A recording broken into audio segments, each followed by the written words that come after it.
করি বিটকয়েনে লেনদেন এবং দুবাইতে হুন্ডিতে টাকা পাঠানো আসিফকে ধরতে হলে সবার আগে ধরতে হবে। আপনার কাছে কোনো প্রমাণ আছে? মানে যেই ব্যক্তিকে দিয়ে এই বিটকয়েনের ট্রেডিংটা করেছেন সেই ব্যক্তির সাথে আমার কথা হয়েছে, তখন তিনি কি আপনাদের পরিমাণ সামনে এসে, লেনদেন করেছেন? সেটা অনেক বড় একটা অ্যামাউন্ট, কিন্তু শুধু কি আসিফ মাহমুদ সজীব ভুঁইয়াই নাকি উপদেষ্টা বা সাবেক অন্তর্বর্তী সরকারের আরো কেউ আছেন যারা তো ওই অডিওতে কিন্তু স্পষ্ট শোনা যাচ্ছে যে তিনি বলছিলেন যে আপনি 5C অর্থাৎ 5 কোটি টাকা আপনি দেন, এবং ওই ঠিকাদার যিনি ভুক্তভোগী তিনি কিন্তু ওই অডিওটি আমাদেরকে সরবরাহ করেছিলেন এই সম্পূর্ণ। জবানবন্দিটা দিলেন কেন? মানে এটা কি আসিফ মাহমুদকে ফাঁসানোর কোনো উপায়? আর মোট জমা দেখাচ্ছেন ৫১২ টাকা, উত্তোলন হয়েছে ২ টাকা। আর বর্তমান ব্যালেন্স হচ্ছে ৬১৩ টাকা। সেখানে প্রশ্ন উঠছে ২ টাকা কি করে উত্তোলন করে বা এই যে শাহাবুদ্দিন চুপ্পু 5ই আগস্ট পরবর্তী সময়ে যা যা করেছেন, আমি মনে করি সেটা দেশ এবং জনগণের পক্ষে করেছেন। যে কারণে আমি শাহাবুদ্দিন চুপ্পুর সাথে ফোনে কথা বলেছি, তাকে আমি অ্যাপ্রিসিয়েট করেছি। এবং তিনি যে আমার ফোনটা ধরেছেন এটাও তো আমার একটা সৌভাগ্য। কারণ কি, তিনি তো আমার ফোন না ধরলেও পারতেন, কারণ আমি তো তাকে এত অপমান করেছি 5ই আগস্টের আগে। আপনি যে নবনীতাকে তিনি বলেছিলেন নাইস এন্ড অ্যাট্রাকটিভ ছবির নিচে, সেই নবনীতা এখন ভিডিও বানায় রাষ্ট্রপতিকে কটাক্ষ করে, কারণ নবনীতাদের স্বার্থে আঘাত লাগার মতো কাজ করেছেন শাহাবুদ্দিন চুপ্পু। মানে তখন আপনাদের স্বার্থে আঘাত লাগার মতো কাজ করেছিলেন, আপনারা সমালোচনা করেছেন। এখন নবনীতাদের স্বার্থে আঘাত লাগার মতো কাজ করছেন। কারণ কেন? হচ্ছে নবনীতারা ওই আওয়ামী লীগের দলদাস করেছে, আর আমি যেটা করি আমি আমার দেশের স্বার্থে করি। কোনো আপনি আসলে সাবেক উপদেষ্টা আসিফ মাহমুদ সজীব ভুঁইয়ার নানা কর্ম অপকর্ম সম্পর্কে আপনি খোঁজ খবর রাখেন, আপনার কাছে অনেক তথ্য থাকে, আপনি অনেক মন্তব্যও করেন আপনার সামাজিক যোগাযোগ মাধ্যমে। সেখানে সম্প্রতি তাকে নিয়ে খুব আলোচনা সমালোচনা নতুন করে উঠছে তার দুর্নীতির বিষয়, এবং তিনি নিজের দুর্নীতির যে অভিযোগ সেটি ভুল প্রমাণ করতে, মিথ্যা প্রমাণ করতে তার ব্যাংক স্টেটমেন্ট সেটি সবার জন্য উন্মুক্ত করেছেন। শুধু তারই না, তার পরিবারের সকলের ব্যাংক স্টেটমেন্ট উন্মুক্ত করেছেন। কিন্তু আমি দেখেছি যে আপনি সেটি করবার আগেই, মানে ব্যাংক স্টেটমেন্ট উন্মুক্ত করবার আগেই যখন ব্যাংক স্টেটমেন্ট তলব করা হলো, তারপরেই আপনি লিখেছেন যে এটি একটি হাস্যকর ব্যাপার, এই তলব করার বিষয়টি হাস্যকর। আপনি লিখছেন, আপনাকেই কোট করি, বিটকয়েনে লেনদেন এবং দুবাইতে হুন্ডিতে টাকা পাঠানো আসিফকে ধরতে হলে সবার আগে ধরতে হবে মাহফুজ আলম ভূঁইয়াকে। এই মাহফুজুল আলম ভূঁইয়া কিভাবে সংশ্লিষ্ট, প্রথম প্রশ্ন। এবং মূল যে প্রশ্ন যে বিটকয়েনে লেনদেন করেছেন, ক্রিপ্টোকারেন্সির মাধ্যমে লেনদেন করেছেন, মানে এইরকম অভিযোগ এছাড়াও আমি শুনেছি। এই বিষয়ে আপনার কাছে কোনো প্রমাণ আছে? মানে কেন আপনি বলছেন এটা বিটকয়েনের বিষয়টি? আমি বলছি এই কারণেই, কারণ তিনি যেই ব্যক্তিকে দিয়ে এই বিটকয়েনের ট্রেডিংটা করেছেন সেই ব্যক্তির সাথে আমার কথা হয়েছে, এবং সঙ্গত কারণেই তিনি তার নাম পরিচয় প্রকাশ করতে চাচ্ছেন না। কিন্তু আমি মানে এটা নিশ্চিত হয়েছে, এবং আমার পাশাপাশি আপনি নিশ্চয়ই খেয়াল করেছেন যে যখন আসিফ মাহমুদ উপদেষ্টার দায়িত্বে ছিলেন তখনই কিন্তু ইশরাক তিনি কিন্তু বলেছিলেন, কারণ তখন ইশরাক হোসেনের সাথে তার একটা কিন্তু দ্বন্দ্ব চলছিল নানা কারণে। এবং ইশরাক হোসেনই কিন্তু তখন প্রথম এই বিষয়টা সামনে এনেছিলেন যে এরকম বিটকয়েনে সে লেনদেন করে। এবং ইশরাকের ওই মন্তব্যের পরেই কিন্তু আমি এই বিষয়টা নিয়ে আরো অনুসন্ধান করার চেষ্টা করি, যে আসলেই যেহেতু ইশরাক তার জায়গা থেকে এরকম একটা মন্তব্য করেছে, নিশ্চয়ই সে না জেনে হয়তো করেনি। তা আমি যখন এটা নিয়ে অধিকতর তদন্ত করতে যাই তখন আমি মানে অনেকটা কাকতালীয় ভাবে আমি এমন একজন ব্যক্তির সংস্পর্শে আমি আসতে পারি যিনি বাংলাদেশের এই ধরনের মানে বিটকয়েনের ট্রেডিং এর সাথে তিনি জড়িত। বিভিন্ন যারা মানে ধনী ব্যক্তি রয়েছেন তাদের অনেকেরই একটা মানে শখে পরিণত হয়েছে যে বিটকয়েনে ইনভেস্ট করা। তো অনেকে এই কাজে ওই ব্যক্তি সাহায্য করে থাকেন, এবং তার সহায়তা আসিফ মাহমুদ সজীব ভুঁইয়াও নিয়েছেন। এবং তিনি যেহেতু তার নিরাপত্তার বিষয়টা নিয়ে তিনি একটু শঙ্কায় পড়তে চাননি, সেজন্য আমাকে তার নাম পরিচয় বা ডিটেলস প্রকাশ করতে মানা করেছেন। কিন্তু আমি মনে করি যে যখন সঠিক সময় আসবে তখন তিনি কি আপনাদের পরিমাণ সামনে এসে, লেনদেন করেছেন এরকম কিছু কি তথ্য আপনার কাছে আছে? যদি সেটি করেই থাকেন তো? সেটা অনেক বড় একটা অ্যামাউন্ট, কিন্তু আমি সেটা এখানে ডিসক্লোজ করব না যেহেতু আমি এটা আমার নিজের চোখে আমি দেখিনি। কিন্তু ওই ব্যক্তি আমাকে বলেছেন যে এটা অনেক বড় একটা অ্যামাউন্ট, কিন্তু যেহেতু আমাকে তিনি এই সংশ্লিষ্ট কাগজপত্র দেখাননি তাই সেজন্য আমি এই বিষয়টা আপনার টক শোতে আমি বলবো না। কিন্তু আমি এটা বলতে পারি যে আসিফ মাহমুদ সজীব ভুঁইয়া যেই ব্যক্তির মাধ্যমে লেনদেন করেছেন সেই ব্যক্তিকে আমি আইডেন্টিফাই করতে পেরেছি। এবং আমি বিশ্বাস করি যে টুডে অর টুমোরো সেই ব্যক্তি আপনাদের সামনে এসে, দেশবাসীর সামনে এসে হয়তো এই বিষয়গুলো উন্মোচন করে দেবেন, যদি তার নিরাপত্তার বিষয়টি আমরা নিশ্চিত করতে পারি। আচ্ছা। মানে শুধু কি আসিফ মাহমুদ সজীব ভুঁইয়াই নাকি উপদেষ্টা বা সাবেক অন্তর্বর্তী সরকারের আরো কেউ আছেন যারা এই বিটকয়েনের মাধ্যমে লেনদেন করেছেন? তো অনেকে করতে পারে, কিন্তু আমার কাছে মূলত আসিফ মাহমুদ সজীব ভুঁইয়ার বিষয়টি আমি জানতে পেরেছি এবং সেজন্য আমি সেটা বলেছি। অন্য কারো বিষয়টা আমি এখনো নিশ্চিত নই। মানে ও যার মাধ্যমে আপনি তথ্য পাচ্ছেন অন্য কারো বিষয়ে তিনিও আপনাকে বলেন নাই? না, আমাকে সে ওই প্রসঙ্গক্রমে আসিফ মাহমুদ সজীব ভুঁইয়ার বিষয়টি তিনি আমাকে বলেছেন আচ্ছা। আপাতত, এবং আমি অন্য বিষয়ে তাকে প্রেস করিনি। আচ্ছা, এই মাহফুজ আলম ভূঁইয়া তিনি কিভাবে সম্পৃক্ত এর সাথে? এটা আসলে আমি যেহেতু সাংবাদিকতা করি তাই সাংবাদিকতা পেশার সাথে যারা আছেন তাদের সকলের সম্পর্কে আমাকে খোঁজ খবর রাখতে হয়। তো এই মাহফুজুল আলম ভুঁইয়া সম্পর্কে আমি খোঁজ খবর রাখতে গিয়ে কিন্তু চাঞ্চল্যকর কিছু তথ্য পাই। আমি দেখলাম যে এই ব্যক্তিটি টিএ স্পোর্টস এর মতো একটা চ্যানেলের স্পোর্টস এর রিপোর্টার, এবং তার স্ত্রী চ্যানেল আইতে খুবই সামান্য বেতনে কাজ করা একজন প্রেজেন্টার ছিলেন 5ই আগস্টের আগে। রাতারাতি দেখা গেল 5ই আগস্টের পরে শাইখ সিরাজের মতো একজন ব্যক্তি যিনি 5ই আগস্টের পরে তাকে অনেকে স্বৈরাচারের দোসর বানিয়ে দিয়ে তাকে কিন্তু 12টা বাজায় দেওয়ার একটা অবস্থা হচ্ছিল, তখন এই শাইখ সিরাজ কিন্তু মাহফুজুল আলম ভূঁইয়ার শরণাপন্ন হয়েছিলেন যে তুমি আমাকে রক্ষা করো, নাইলে আমার তো মব হয়ে যাবে জেনারেলাইতে আমার বিরুদ্ধে। তখন এই মাহফুজুল আলম ভূঁইয়া কিন্তু শাইখ সিরাজকে একটা প্রোটেকশন দেয়, যার বিনিময়ে সে তার স্ত্রীকে কিন্তু রাতারাতি অনেক বেতন, সুযোগ সুবিধা, প্রমোশন বাগিয়ে নেয় তার স্ত্রী, তিনি চ্যানেলাইতে এখন একটা প্রেজেন্টার হিসেবে আছেন। আমি নাম নাই উল্লেখ করলাম, তিনি আসিফ মাহমুদ তিনি মাহফুজুল আলম ভূঁইয়ার স্ত্রী। হুম। তো এখন এই মাহফুজুল আলম ভূঁইয়ার স্ত্রীকে মাহফুজুল আলম ভূঁইয়া চ্যানেলাইতে একটা বড় পদে বসিয়ে দিতে পেরেছে শাইখ সিরাজকে ভয় ভীতি প্রদর্শন করে, যে আপনি বাঁচতে চাইলে এই কাজটা করেন। তারপর বেতনও বাড়িয়ে দিয়েছে। তো এই মাহফুজুল আলম ভূঁইয়া তখন থেকেই কিন্তু এই আসিফ মাহমুদ সজীব ভূঁইয়ার, যেহেতু সে প্রেসের দায়িত্বে ছিল, তো এই পরিচয়কে কাজে লাগিয়ে কিন্তু সে অনেক ধরনের মানে পাটপাড়ি বলেন বা টেন্ডারের বিষয়গুলো ম্যানিপুলেট করা, এগুলো সে করেছে। এবং এর সংক্রান্ত অডিও কিন্তু আমি, জাওয়াদ নির্ঝর আমরা কিন্তু প্রকাশ করেছি। তো ওই অডিওতে কিন্তু স্পষ্ট শোনা যাচ্ছে যে তিনি বলছিলেন যে আপনি 5C অর্থাৎ 5 কোটি টাকা আপনি দেন, বা কয় পার্সেন্ট দিতে হবে কি হবে, একদম স্পষ্ট করে ওই অডিওতে কিন্তু ফাঁস হয়েছে। এবং ওই ঠিকাদার যিনি ভুক্তভোগী তিনিই কিন্তু ওই অডিওটি আমাদেরকে সরবরাহ করেছিলেন। তো যেখানে দেখা যাচ্ছে যে উপদেষ্টার প্রেসের দায়িত্বে থাকা যে ব্যক্তি, তিনি সরাসরি একটা টেন্ডারের বিষয়ে তাকে পাইয়ে দিবেন, ঠিকাদারের সাথে ফোনালাপ তিনি সেখানে বলছেন যে 5 কোটি টাকা আপনাকে দিতে হবে। তো এ থেকে তো বোঝা যায় যে উনি কি এটা নিজে স্বপ্রণোদিত হয়ে করেছেন। অবশ্যই আসিফ মাহমুদ এখানে ইনভলভ ছিলেন। আর সবচেয়ে বড় কথা হচ্ছে, যখন এই অডিওটা আমরা ফাঁস করলাম তখন কি তিনি মাহফুজুল আলম ভূঁইয়ার বিরুদ্ধে কোনো ব্যবস্থা নিয়েছেন? তিনি নেননি, বা নেওয়ার দুঃসাহসও করেননি। কারণ তিনি জানেন যে মাহফুজুল আলম ভূঁইয়ার বিরুদ্ধে যদি তিনি কোনো ব্যবস্থা নিতে যান, তাহলে কিন্তু মাহফুজুল আলম ভূঁইয়া রাজ সাক্ষী হিসেবে আসিফ মাহমুদ সজীব ভূঁইয়ার সব অপকর্ম ফাঁস করে দেবে। অর্থাৎ তিনি ওয়েস্টিনে কখন হাঁসের মাংস খান, কার সাথে হাঁসের মাংস খান, ওয়েস্টিনে না হলে শেরাটনে যখন তিনি যান, তার বান্ধবী ওই তার সাথে দেখা করে, বাইরে কিন্তু এই এই মাহফুজুল আলম ভূঁইয়া তখন ওয়েট করতো। অর্থাৎ এই যে শেরাটনে একাধিকবার যে এই তার সাথে যে আসিফ মাহমুদ সজীব ভূঁইয়া দেখা করতো, বাইরে কিন্তু পাহারা দিত এই মাহফুজুল আলম ভূঁইয়া। অর্থাৎ আপনি বুঝেন তাহলে সম্পর্কের গভীরতাটা কোন পর্যায়ে, যে একজন উপদেষ্টা তিনি তার প্রেসের দায়িত্বে থাকা একটা ব্যক্তিকে এতটাই বিশ্বাস করেন যে তিনি পরকীয়া সম্পর্কে যখন জড়িয়ে যাচ্ছেন, বা একটা অবৈধ সম্পর্কে, বা তিনি তার একটা মানে তিনি তো বিয়ে করেছেন অন্য একজন নারীকে, এটা তো তিনি কয়েকদিন আগে স্বীকার করলেন। মানে যেই মুহূর্তে এই বিষয়গুলো আলোচনা আসছিল তখন অন্য একজন নারীর সাথে তার সম্পর্ক ছিল। ওই অবস্থায় আবার তিনি তার পরকীয়া সম্পর্ক ছিল। এবং এই পরকীয়া প্রেমিকাকে নিয়ে তিনি যখন ওই হোটেলে যেতেন, শেরাটন হোটেলে, ওই ওই নারী কিন্তু আমাকে তার জবানবন্দি দিয়েছে। আপনি হয়তো ওই অডিওটা শুনেছেন, যে নারী নিজেই বলেছে যে আমি ওয়েস্টিনে যাইনি, আমি তার সাথে কয়েকবার আমি শেরাটনে দেখা করেছি। তো এই যে শেরাটনে যখন তিনি দেখা করতেন, তখন কিন্তু এই বাইরে পাহারা দিত এই মাহফুজুল আলম ভূঁইয়া। আচ্ছা, উনি তো আপনাকে জবানবন্দিটা দিলেন কেন? মানে এটা কি আসিফ মাহমুদকে ফাঁসানোর কোনো উপায়? মানে তার সাথে না, তার সম্পর্ক ফাঁসানোর সেটা উপায় না তিনি কেন আসলে। কেন ডিসক্লোজ করছেন? এটা অত্যন্ত অল্প বয়সী একজন নারী, অল্প বয়সী একজন নারী। এবং যখন আমি তাকে তথ্য প্রমাণ সহ আমি দেখালাম যে আপনার ব্যাংক অ্যাকাউন্টে এতগুলো টাকা ঢুকেছে আসিফ মাহমুদের মাধ্যমে, লক্ষ লক্ষ টাকার লেনদেন হয়েছে, এবং আপনি এত অল্প বয়স্ক একজন নারী, আপনার কোনো চাকরি বাকরি নেই, এত টাকা আপনার অ্যাকাউন্টে ঢুকলো কিভাবে? পাশাপাশি আমি তাকে যখন প্রশ্ন করলাম যে এই যে এতবার যে আপনি তার সাথে কথা বলেছেন বা আপনি তাকে এইসব টেক্সট করেছেন, তো সব তো মিলে গিয়েছে।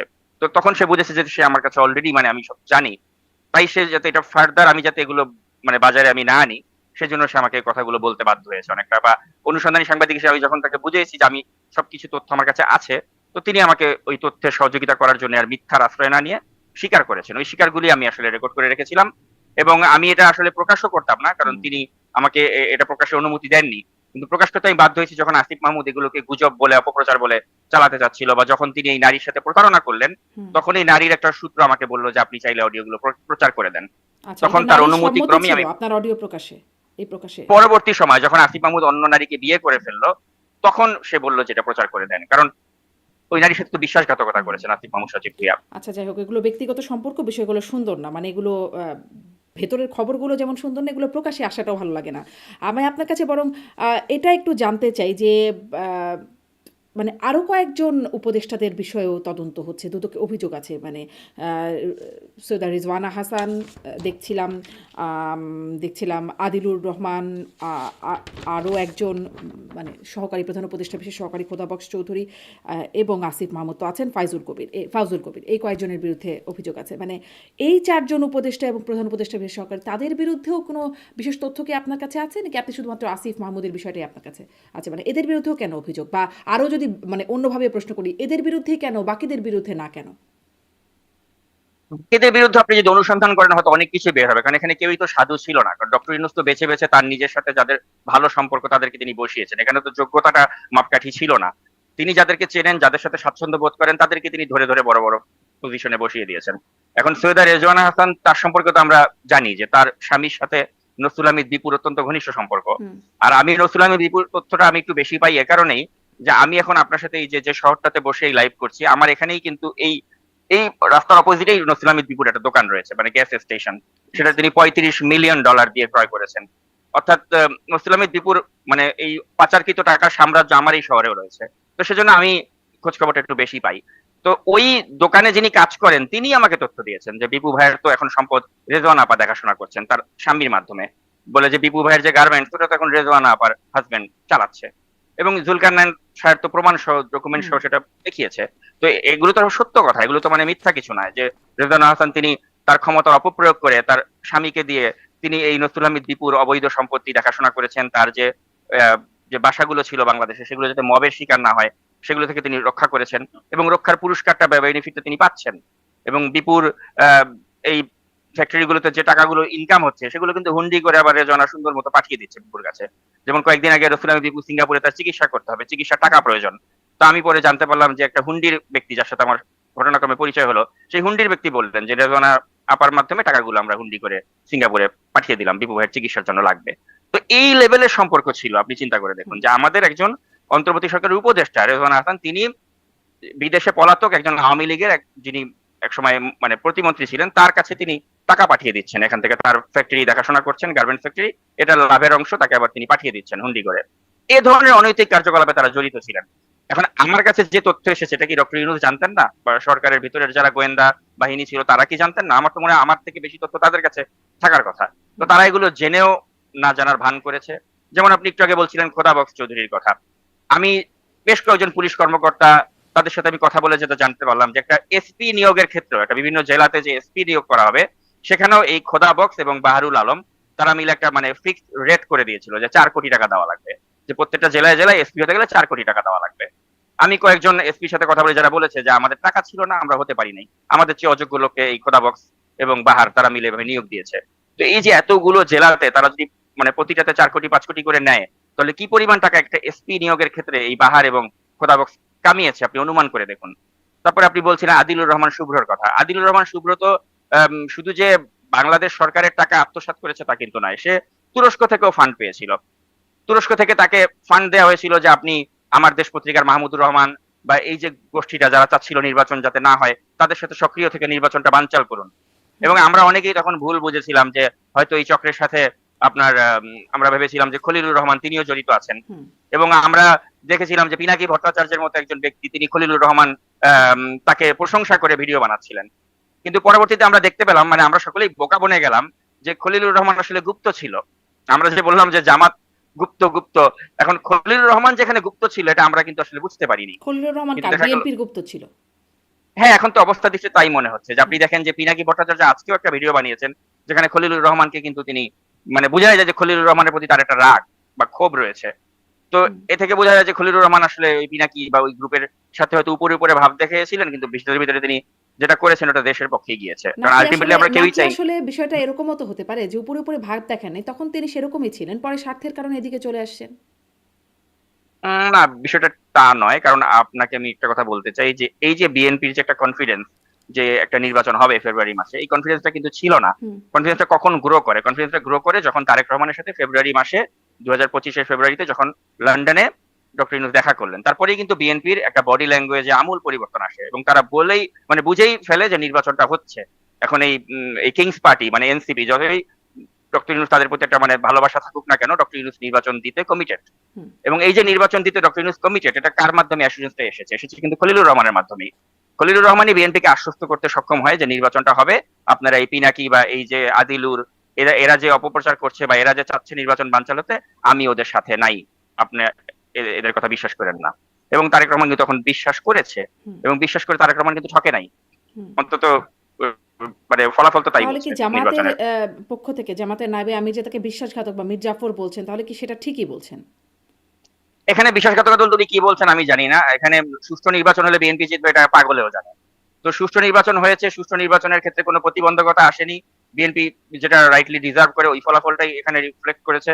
এখন যদি জামাতের আমির বলে যে আমাদেরকে হারিয়ে দেওয়া হয়েছে, হুম। এটা আমি আসলে জামাতের আমিরের সাথে একমত নই। কারণ আমি মনে করি যে সুষ্ঠু নির্বাচন হলে জামাত বাংলাদেশের রাজনীতিতে কখনোই হুম। এতগুলো সিট পাওয়ার কথা নয়। ওই যে আপনি তারপরেও বলছিলেন যতগুলো তারা তারেক রহমানকে পেয়েছে, আশ্বস্ত করেছেন যে তাদের সাথে নেই, মানে আদিলুর রহমান বা পিনাকি ভট্টাচার্যের যে একটা গ্রুপ তাদের সাথে নাই, এই বিষয়টা তারেক রহমানকে আশ্বস্ত করলেন এবং তিনি আশ্বস্ত হলেনও।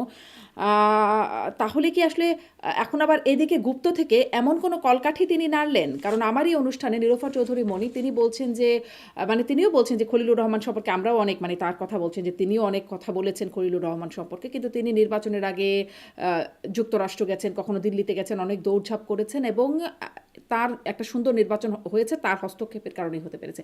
এই হস্তক্ষেপটা আসলে কি তাহলে প্রমাণিত হয়, মানে আস্থায় এনে এই হস্তক্ষেপটা?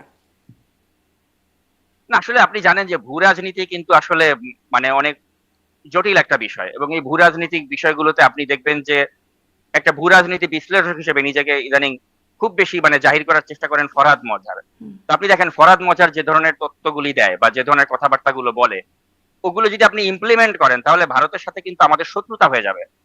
বাংলাদেশ কখনো এটা এফোর্ড করতে পারে না যে আমি ভারতের সাথে শত্রুতা করে বাংলাদেশে টিকে থাকবো।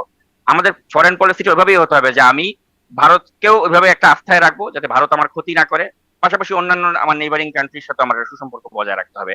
এবং সেক্ষেত্রে আমি মনে করি যে Khalilur Rahman is the right choice. তিনি বর্তমানে যেভাবে ভারতকে বলেন, আমেরিকাকে বলেন, চায়নাকে বলেন, সবাইকে যেভাবে তিনি হ্যান্ডেল করছেন, আমি মনে করি তিনি ভালো করছেন এবং এটারই পুরস্কার হয়তো তারেক রহমান তাকে দিয়েছেন।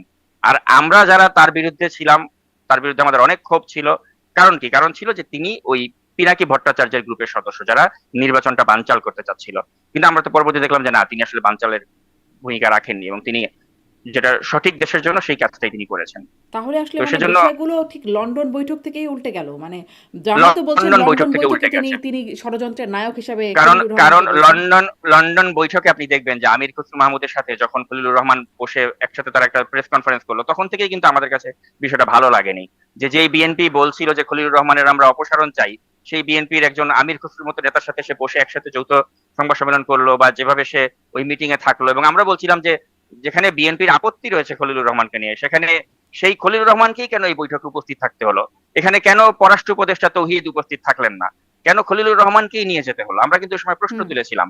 কিন্তু এখন দেখা যাচ্ছে যে না, আসলে Khalilur Rahman was the right choice. যে খলিলুর রহমান এই অন্তর্বর্তী সরকারের সাথে যে একটা তারেক রহমানের দূরত্ব তৈরি হয়েছিল, সেই দূরত্বটা মোচনে কিন্তু খলিলুর রহমান ভূমিকা রেখেছিলেন, যেটা তখন আমরা বুঝিনি, এখন আমরা বুঝতে পারছি। হুম। কিভাবে এই দূরত্বটা মোচন করলেন খলিলুর রহমান? আমি মনে করি এটা খুবই সিম্পল, একটা সিম্পল ওয়েতে তিনি এটা মোচন করতে পেরেছেন। তিনি হয়তো তাদেরকে আশ্বস্ত করতে পেরেছেন যে আপনারা যে আমাকে পিনাকির লোক মনে করেন, আমি পিনাকির লোক না। That itself enough to prove যে আপনি আসলেই গণতন্ত্রের পক্ষে আছেন। কারণ আমাদের এই দেশটাকে অস্থিতিশীল করার জন্য কিন্তু একটাই চক্র রয়েছে, যাদের সোশ্যাল মিডিয়াতে অনেক ভিউয়ার্স, এই পিনাকি ইলিয়াস কনক চক্র। এবং এই কনক চক্র, পিনাকি চক্র, এরা কিন্তু কখনোই দেখবেন হাসিনা সরকার আসুক, ইউনূসের সরকার আসুক, তারেক রহমানের সরকার আসুক, যেই সরকারই আসুক, লিখে রাখেন কখনো কোনো সরকারের তারা প্রশংসা করবে না, ভালো বলবে না। আর যদি ভালো বলে 2 দিনের জন্য নিজেদের স্বার্থে, 3 দিনের দিন আবার ওই সরকারকে গালি মারবে। ইউনূসকে তারা তো প্রশংসা করেছিল একটা সময়, আবার ইউনূসকে গালিও মেরেছে। তো তারা হচ্ছে কি আসলে সবসময় খলিলুর রহমানকে সরকারের বা খুবই প্রশংসা করেছিলেন, মানে পিনাকি ভট্টাচার্য জি, হচ্ছেন অর্জুন আর খলিলুর রহমান শ্রীকৃষ্ণ, হ্যাঁ, এরকম মন্তব্য করেছিলেন। মূল বিষয়টা হচ্ছে কি আসলে তারা তো একটা ধান্দায়, প্রশংসা যদি করে ওটার পেছনে একটা ধান্দা থাকে, যদি ঘৃণাও করে ওটার পেছনে একটা ধান্দা থাকে। তাদের মূল ধান্দাটাই হচ্ছে যে তাদের যখন যেটা তাহলে এই বলে প্রশ্নটা তো নিজেদের আপনাদেরকেও ব্যক্তিগত করতে পারে যে আপনাদেরও যে ধান্দা নাই তার কি প্রমাণ, মানে সেটা কি করে মানুষ মানবে, কেন মানবে? আমাদের তো অবশ্যই একটা ধান্দা আছে। আমাদের একটাই ধান্দা, সেটা হচ্ছে আমরা বাংলাদেশকে ভালো দেখতে চাই, সবসময় ভালো দেখতে চাই। আপনি দেখবেন 5ই আগস্টের আগেও আমার যে অবস্থান ছিল, 5ই আগস্টের সময় আমার যে অবস্থান ছিল, এখনো যে অবস্থান আছে, আমি আমার জায়গা থেকে আমি কিন্তু সরি নাই। আমি বলেছি যে যেই ব্যক্তি দেশের গণতন্ত্রের পক্ষে, একটা স্থিতিশীলতার পক্ষে আছে, আমি তার পক্ষে থাকবো। আপনি দেখেন আমি সেই শুরু থেকে জেনারেল ওয়াকারুজ্জামানের পক্ষ আমি নিয়েছি, যে এই ব্যক্তি থাকলে নির্বাচন হবে, এই ব্যক্তিকে সরিয়ে দিলে নির্বাচন হবে না। আমি শুরু থেকে যে ওয়াকারুজ্জামানের পক্ষে ছিলাম, আমার অবস্থান থেকে আমি সরিনি। কিন্তু এই যে এবং আবার শেষ পর্যন্ত খলিলুর আপনি রহমানের দেখলেন তো, ক্ষেত্রে অবস্থানের পরিবর্তন হলো, কোথাও কোথাও ভুলও তো হচ্ছে হিসাবে। না আমরা ভেবেছিলাম খলিলুর রহমান নির্বাচনের পক্ষে একটা বাধা, খলিলুর রহমান থাকলে নির্বাচন হতে দেবেন না। হুম। কিন্তু শেষে দেখা গেল যে না, খলিলুর রহমান নির্বাচন হওয়ার ক্ষেত্রে বরঞ্চ সহযোগিতা করেছেন। ডক্টর ইউনূসই নির্বাচন চান নাই, এই বিষয়ে অনেক আলোচনা ছিল যে ডক্টর ইউনূস আসলে দীর্ঘ সময় ক্ষমতা থাকতে চান বা নির্বাচন আদৌ দিতেই চান না। আহ, এটা আর কি সত্যতা ছিল নাকি এটাও আমরা মানে অনেকে যারা ভুল না, এটার বুঝেছিলাম তারা অবশ্যই ভুল এটা বুঝেছেন? অবশ্যই সত্যতা ছিল, এবং ডক্টর ইউনূস মনে করেছেন যে এই কিংস পার্টি গড়ে, কিংস পার্টিকে দিয়ে তিনি মানে এদেরকে আগামীতে ক্ষমতায় রেখে তিনি একটা তার ব্যক্তিগত ফায়দা তিনি লুটবেন বা তিনি হয়তো রাষ্ট্রপতি হবেন বা এরকম কিছু একটা হবেন, তার এরকম একটা খোয়াব ছিল। কিন্তু এই খোয়াবটা খুব দ্রুতই আপনার মানে একদম মানে শেষ হয়ে যায় যখন তিনি দেখলেন যে এই ছেলেগুলো নৈতিকভাবে অধপতিত এবং সেগুলো বাজারে চলে আসছে, চাঁদাবাজি করে ধরা খাচ্ছে। তারপরে আপনি এই নাসিরুদ্দিন পাটোয়ারির উল্টা পাল্টা বক্তব্য বা নাহিদ ইসলামের বাবা যেসব কাণ্ড কারখানাগুলো করেছেন, হুম। আসিফ মাহমুদ সজীব ভুঁইয়া যেসব দুর্নীতির কাজকর্ম করেছেন। তো তখন ডক্টর ইউনূস দেখতে পারলেন যে 5ই আগস্টের যে হিরো, তারা জিরো হতে মানে 5-6 মাসও সময় লাগেনি। মানে এত অল্প সময়ের মধ্যে জনগণের কাছে তারা ভিলেন হয়ে গেল। তাদের ব্যক্তিগত লোভ লালসা, তাদের বাবাদের লোভ লালসা, তাদের যে অপকর্মগুলো আসলো, তখন ডক্টর ইউনূস দেখতে পেলেন যে এই যে এনসিপি যাদের একটা পটেনশিয়াল ছিল, যে তারা হয়তো আওয়ামী লীগ বিএনপি কে ছাপিয়ে একটা অনেক বড় একটা ভালো ভালো রাজনৈতিক শক্তি হিসেবে দাঁড় করাবে, তরুণদের শক্তি, জনগণ তাদেরকে ভালোবাসবে। কারণ আপনি দেখেছেন যে এই ভালোবাসার প্রমাণটা আমরা দেখেছিলাম যে যখন বন্যা হলো, 5ই আগস্টের পরপরই যে বন্যা হলো, বন্যায় এনসিপির লোকরা ডাক দিল, জনগণ গিয়ে কিভাবে ত্রাণ দিল। মানে তখন আমাদের মনে হচ্ছিল যে নাহিদ হচ্ছে আমাদের সব, নাহিদ ইসলাম যা বলবে ওই কথায় দেশ চলবে, এরকম একটা অবস্থা তখন। এই নাহিদ আসিফ এরা আমাদের মানে একটা রক্ষাকর্তা হিসেবে তখন আবির্ভূত হলো। তো এটা তো আমরা আসলে কি আমাদের জাতির দুর্ভাগ্য। আমরা তো একসময় এরকমও দেখেছিলাম আপনার এই যে শাহবাগে যখন আন্দোলন হলো, তখনও তো ইমরান এইচ সরকারকে আমরা দেখলাম যে ইমরান এইচ সরকার যা বলে তার কথায় জাতীয় সঙ্গীত মানুষ পড়ে, তাই না? তখন ইমরানের সরকারের একটা বক্তব্যই তাকে শেষ করে দিল যখন সে বলল যে আপনি নির্বাচনের বিষয়ে কেন কিছু বলছেন না, সুষ্ঠু নির্বাচন। তখন বললেন না, আমরা অঙ্ক পরীক্ষার সময় আমরা বাংলা পরীক্ষার কথা বলি না, আমরা ফাঁসি ফাঁসি ফাঁসি চাই করবো, এটাই চাবো। তো ওই ইমরানের সরকার কিন্তু তখন থেকেই মানুষ তাকে ছুড়ে ফেলে দিল যে আচ্ছা তোমার এজেন্ডা তো আসলে ওই শুধু যুদ্ধাপরাধীদের ফাঁসি চাওয়া, তুমি তো সুষ্ঠু নির্বাচন চাও না, বা হাসিনা যে 154 আসনে বিনা প্রতিদ্বন্দ্বিতায় নির্বাচন করবে ওটা তুমি ঠেকাইতে চাও না। তখন ইমরানের সরকারটাও কিন্তু এক্সপোজ হয়ে গেল যে সে আসলে এই সরকারেরই একটা প্রোডাক্ট। তো আপনার ধান্দাটা যখন মানুষের কাছে এক্সপোজ হয়ে যায় তখন কিন্তু মানুষের ভালোবাসার জায়গায় আপনি থাকেন না। সেই ইমরানের সরকারও একসময় ভালোবাসার জায়গায় ছিল, হুম। তারপরে তাকে মানুষ ছুঁড়ে ফেলে দিয়েছে। হুম। এই একইভাবে আমার মানে I am sorry to say যে এই আমাদের জুলাই আন্দোলনের বীর যোদ্ধা আসিফ মাহমুদ সজীব ভুঁইয়া বা নাহিদ ইসলাম বা এই যারা ছিল, এরাও এত দ্রুত যে এরা মানুষের কাছে পচে যাবে এটা আমি ভাবতে পারিনি। এবং এটাই আমাদের আমি মনে করি জাতি হিসেবে ব্যর্থতা, যে আমাদের হিরো গুলোকে শেষ পর্যন্ত আমরা আসলে হিরোর রূপে দেখতে পাই না। যেমন কাদের সিদ্দিকী, একটা বীর মুক্তিযোদ্ধা কাদের সিদ্দিকী, কাদেরিয়া বাহিনী করেছিলেন 71 সালের বীর মুক্তিযোদ্ধা। সেই কাদের সিদ্দিকী দেখেন আজকে কি তিনি ওই সম্মানের জায়গায় আছেন? নেই। নানা কারণে কাদের সিদ্দিকী বিতর্কিত। তো এখন আমারও খুব দুঃখ লাগে যে কেন মানে কাদের সিদ্দিকীর মতোই বিতর্কিত হয়ে গেল আমাদের এই জুলাই আমাদের যোদ্ধারা। দেশে বিতর্কহীন কি কেউ আছেন পলিটিক্যাল ফিগার? আপনি বিতর্ক থাকলেও দেখবেন যে মোটামুটি মানুষের কাছে কিন্তু শ্রদ্ধা বা সম্মানের জায়গায় কিন্তু অনেকেই ছিলেন, হুম। আছেন। যেমন আপনি বেগম খালেদা জিয়ার কথাই বলেন, যে বেগম খালেদা জিয়ার 2001 থেকে 2005-এর যে শাসন, ওটা নিয়ে আপনি অনেক ধরনের প্রশ্ন করতে পারেন। আপনি 21শে আগস্টে ওই সময় একটা হামলা হয়েছিল, ওইটার যেভাবে তদন্ত প্রক্রিয়া হয়েছিল সেটা নিয়ে আপনি প্রশ্ন করতেই পারেন যে খালেদা জিয়ার সময় তো এটা হয়েছে। আপনি প্রশ্ন তুলতে পারেন যে ওই সময় হাওয়া ভবনের যে দুর্নীতির কথাগুলো এসেছিল ওটার দায় থেকে কি মানে আপনি বলতে পারেন খালেদা জিয়া দুর্নীতি মুক্ত, বেগম খালেদা জিয়া। কিন্তু ওই সময় যে এই হাওয়া ভবনের নামে যা যা হয়েছিল ওগুলির ব্যাপারে কি বিএনপি আসলে ওরকম পদক্ষেপ নিয়েছিল? তো সেগুলো নিয়ে যে আপনি বলেন যে খালেদা জিয়ার 2001 থেকে 5-এর শাসনে এই যে পত্র পত্রিকাতে ওই সময় যে এত এত নেগেটিভ নিউজ প্রচারিত হয়েছিল, এর দায় কি কিছুটা হলো বেগম খালেদা জিয়ার উপরে পড়ে না? পড়ে তো। অর্থাৎ আপনি কাউকেই 100% ক্লিন বলতে পারবেন না। পলিটিক্যাল ফিগার মানে এখানে কিন্তু অনেক ধরনের প্রশ্ন হুম। থাকবে। যেমন আমি শহীদ রাষ্ট্রপতি জিয়াউর রহমানকে অত্যন্ত ভালোবাসি, শ্রদ্ধা করি। কিন্তু জিয়াউর রহমানের সময় তো আপনি দেখেছেন যে কতগুলো সেনা কর্মকর্তাকে ফাঁসি দেওয়া হয়েছিল। হুম। এই ফাঁসির প্রক্রিয়াটা নাকি আপনি প্রশ্ন করতে পারেন না? পারেন তো। বঙ্গবন্ধু শেখ মুজিবুর রহমানকে আমরা ভালোবাসি না? অবশ্যই ভালোবাসি। তার 7ই মার্চের ভাষণকে ভালোবাসি না? বাসি। কিন্তু সেই শেখ মুজিবুর রহমান যখন 72 থেকে 74 দুর্ভিক্ষ হলো, তিনি স্বর্ণের মুকুট পরিয়ে তার পুত্রবধূকে বরণ করে নিলেন। মানুষ দুর্ভিক্ষে মারা গেল।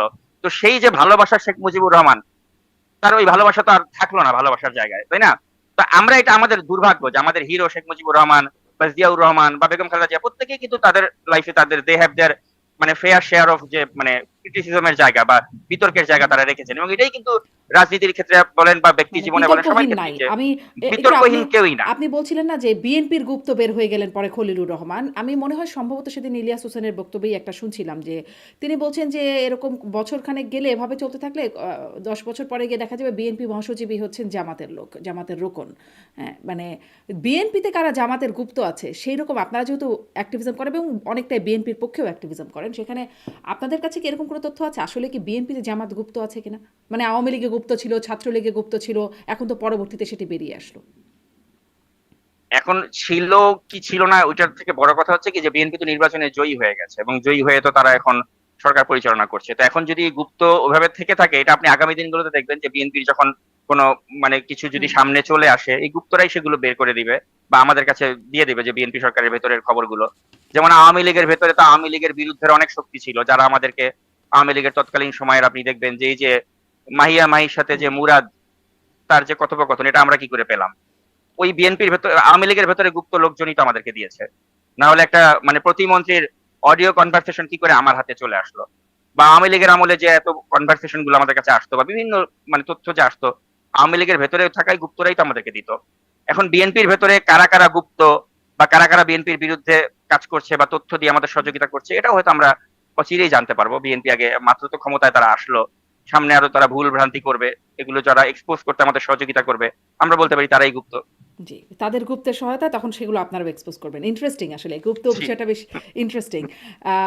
মানে তাহলে খলিলুর রহমান একজন বহুরূপী চরিত্র মোটামুটি বলা যায় কি? কারণ সেটি মানে জামাতে ইসলামী তাকে একরকম আগে আস্থায় নিল, পরে দেখা গেল তাকে বলা হচ্ছে বিশ্বাসঘাতক মির্জাফর। পিনাকি ভট্টাচার্যরা বলছেন তিনি শ্রীকৃষ্ণের ভূমিকায় ছিলেন, এখন আর আর সেই ভূমিকায় নাই। এই অবস্থায় অন্যদিকে বিএনপি তাকে দেশের স্বার্থবিরোধী বলেছিল, বিদেশি নাগরিক ইত্যাদি অনেক কিছু বলেছিল, এখন বিএনপির পক্ষে চলে গেল। আপনারা তাকে আমি জুলকারনাইন সাইরেরও ফেসবুক পোস্ট দেখছিলাম যে তিনি ছোটন গ্যাংয়ের সাথে কীভাবে সম্পর্কিত বা সদস্য ছোটন গ্যাংয়ের, সেটি তিনি দেখাচ্ছেন। মানে কখনো বিদেশি নাগরিক বা কখনো রজার খলিল আর কি ছোটন গ্যাংয়ের সদস্য, বিএনপির আস্থাভাজন, কখনো জামাতের আস্থাভাজন। মানে তিনি কি একটু বহুরূপী চরিত্রের? আমি মনে করি বিএনপি একটা সঠিক সিদ্ধান্তই নিয়েছে, কারণ আপনি একটু চিন্তা করে দেখুন যে এই রাষ্ট্রপতিকে সমালোচনা করে আমি নাজমুস সাকিব কিন্তু ভিডিও বানিয়েছিলাম, টকশোতে আমি তার অনেক সমালোচনা করেছিলাম। কিন্তু এই মানুষটিকে আপনি দেখেন যে যখন আমি পরবর্তী সময় 5ই আগস্টের পর তার সাথে যোগাযোগ করলাম, তিনি কিন্তু আমার সাথে কথা বলেছেন এবং তিনি আমাকে বুঝিয়েছেন যে ওই সময়ের যে বাস্তবতাটা ছিল, যে ওই সময় শেখ হাসিনার যে একটা স্বৈর শাসন, সেখানে তিনি রাষ্ট্রপতি যদি তিনি শেখ হাসিনার সমালোচনা করতেন, কি পরিণতি তার মধ্যে মানে তার হতে পারতো। তো অনেক কিছু আছে তারা সহ্য করেছেন। আপনি এটার জন্য হয়তো তাকে সমালোচনা করতে পারেন যে আপনি সহ্য করলেন কেন, আপনি কেন পদত্যাগ করলেন না, এই ধরনের কথাবার্তা বলা যায় যে আপনি কেন বিপ্লবী হলেন না। রাষ্ট্রপতি হবার জন্যই তো পদধূলি পাবার জন্য তিনি অনেক কাতর ছিলেন। মানে রাষ্ট্রপতি হয়েছেনই তো নিশ্চয়ই কোনো বিশেষ একটা যোগ্যতায়, নিশ্চয়ই তার মানে পেশাগত যোগ্যতায় তিনি রাষ্ট্রপতি হয়ে ওঠেন নাই। হ্যাঁ, তো তিনি এখানে বিশেষ চাটুকারিতা প্রিয় করেছেন, ভাজন। তৈলমর্দন করেছেন, এটা আপনি বলতেই পারেন। আবার আপনি সেনাপ্রধান ওয়াকারকে নিয়েও বলতে পারেন যে যেহেতু তার সাথে একটা আত্মীয়তার সম্পর্ক আছে শেখ হাসিনার, এ কারণে ওয়াকারুজ্জামানকে হয়তো সেনাপ্রধান করেছেন।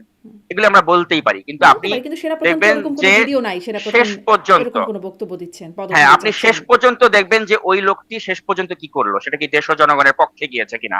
আমি কেন এই সেনাপ্রধানের পক্ষে, এই কারণেই আমি সেনাপ্রধানের পক্ষে যে তিনি 5ই আগস্টে তিনি আর ওই শেখ হাসিনার আত্মীয় কিনা ওইটা তিনি খেয়াল করেন নাই, তিনি দেশের জনগণের পাশে দাঁড়িয়েছেন।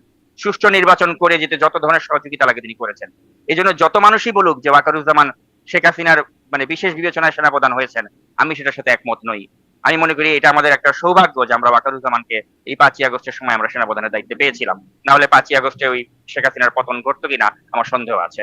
এবং একইভাবে আমি এই রাষ্ট্রপতি শাহাবুদ্দিন চুপ্পু সম্পর্কে বলতে চাই যে এই ব্যক্তি, তিনি তো ইচ্ছা করলে পালাতে পারতেন, তিনি তো ইচ্ছা করলে 5ই আগস্টের পারতেন সময় কি? বলতে পারতেন যে অবশ্যই পারতেন, তিনি চাইলে তিনি অবশ্যই ব্যবস্থা করতে পারতেন। তিনি যদি সেনাপ্রধানকে তখন বলতেন যে শেখ হাসিনা পালিয়ে যাচ্ছে, আমিও পালিয়ে যেতে চাই, আমাকে ব্যবস্থা করেন পালিয়ে যাওয়ার, তিনি পালিয়ে যেতে পারতেন।